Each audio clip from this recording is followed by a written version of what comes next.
क्या बात हुई? तुझे पता भी है तो क्या बोल रही है बहू? एकदम सही बोल रही हूँ। अगर आपको मुझसे अपनी इन ऐंठन भरे घुटनों की मालिश करानी है तो मुझे वो देना पड़ेगा जो मैं मांग रही हूँ। एक हाथ दो और दूसरे हाथ लो, सिंपल।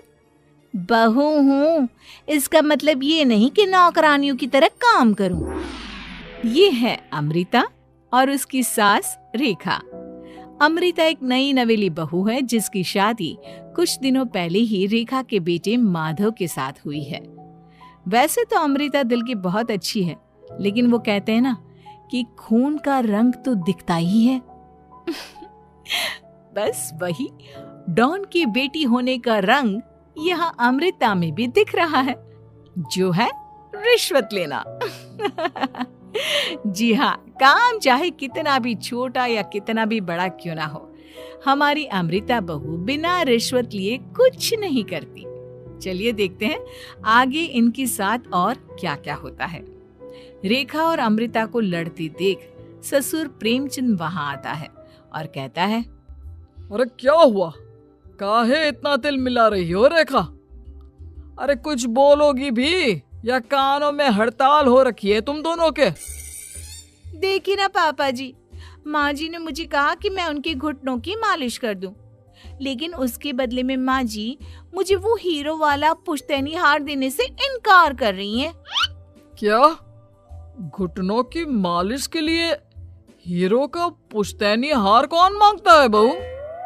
पापा जी, आपको तो पता ही है ना, आपकी बहू कितनी सयानी है, हर कोई भी काम फ्री में नहीं करती।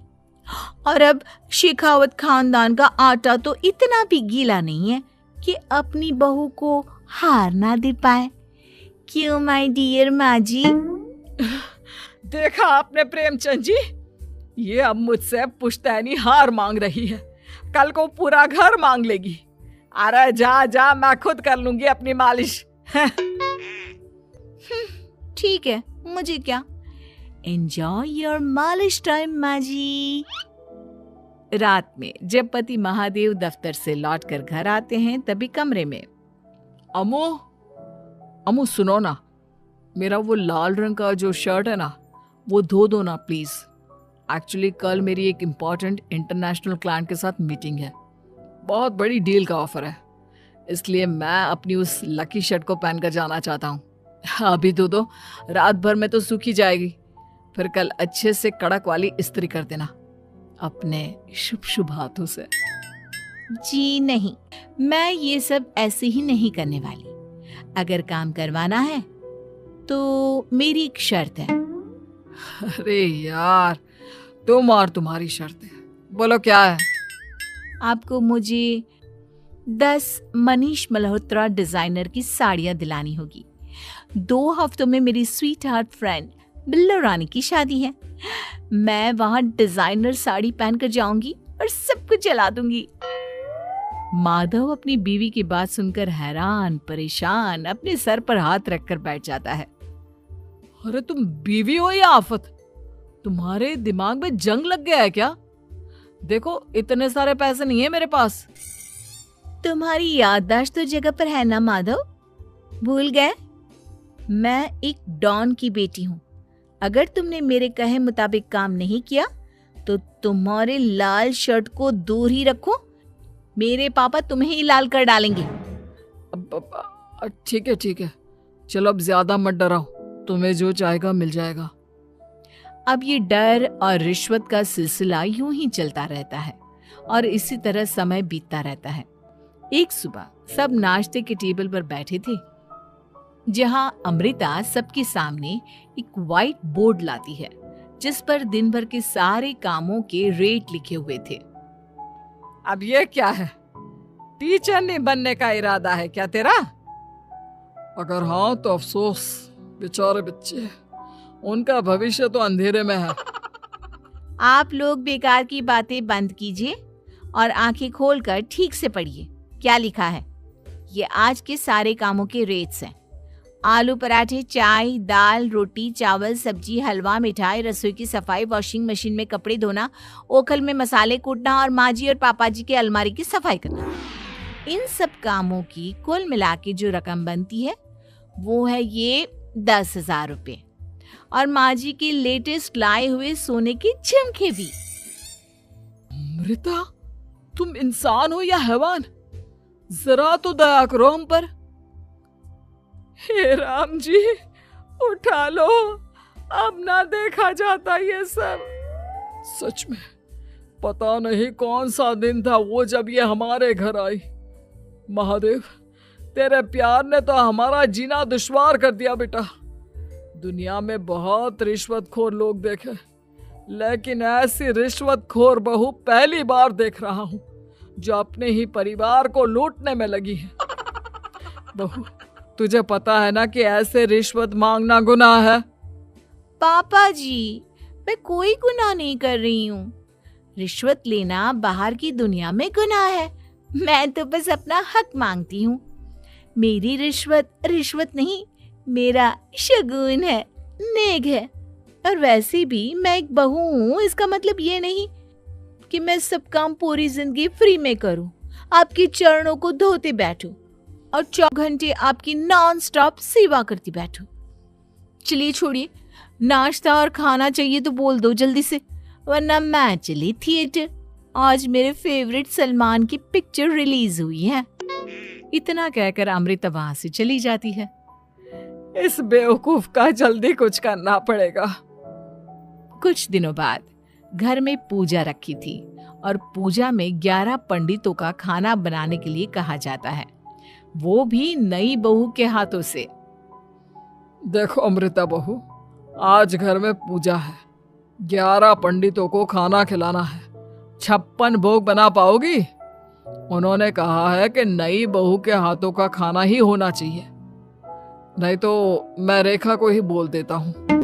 ओ कम ऑन पापा जी, खाना तो मैंने फ्री फंड में अपने घर में भी कभी ना बनाया, तो अब आपको क्या लगा कि पूजा का नाम लेकर आप मुझे अपनी झांसी में फंसा लोगे?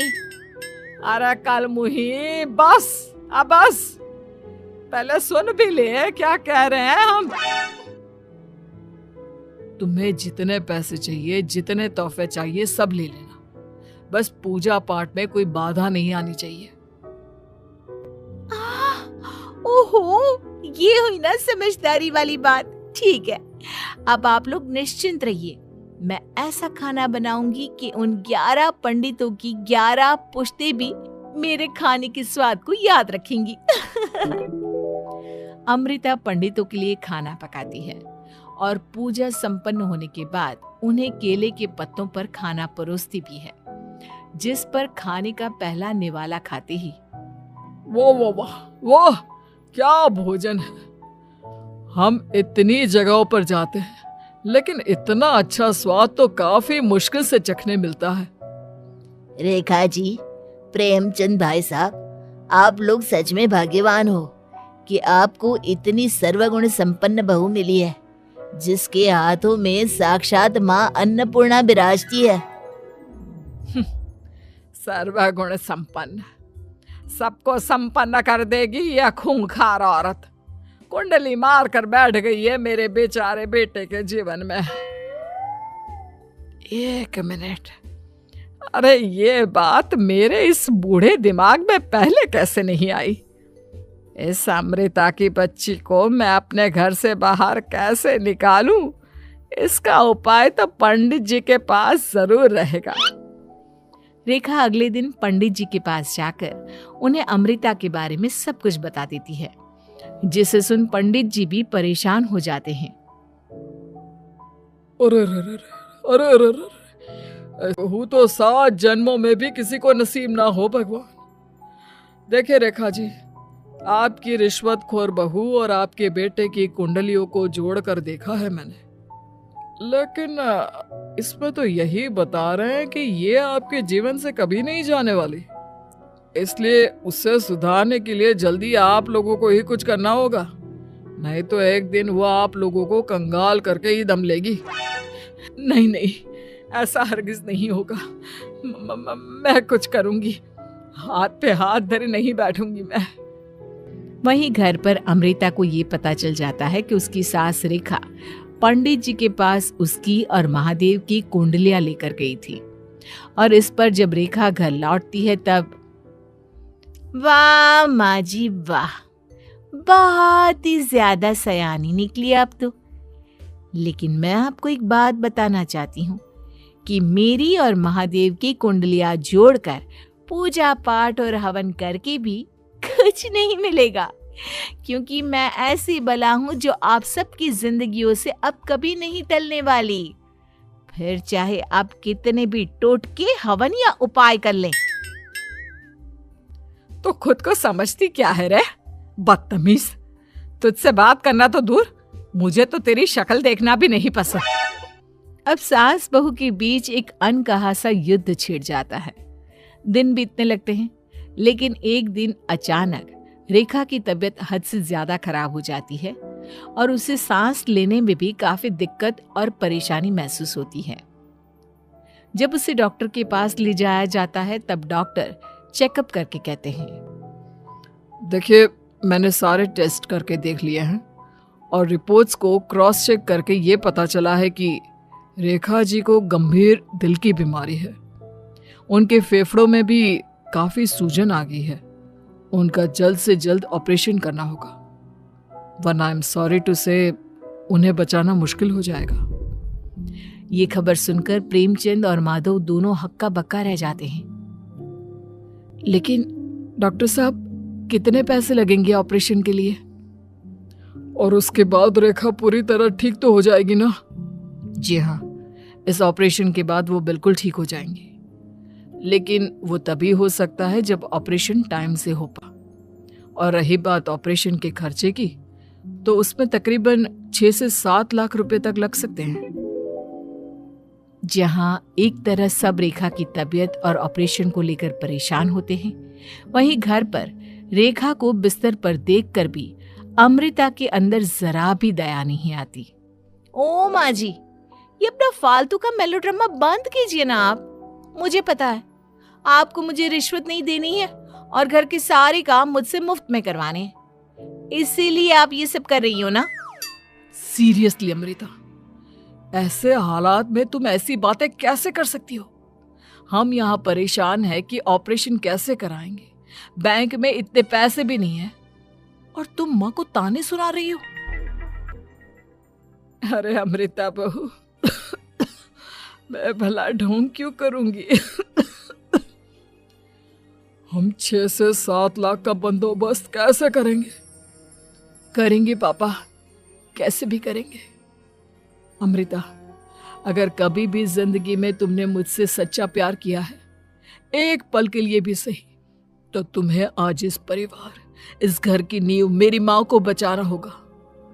हमने अपना सब कुछ तुम्हें दे दिया है, अब तुम्हारी बारी है अपने किए का हिसाब चुकाने की।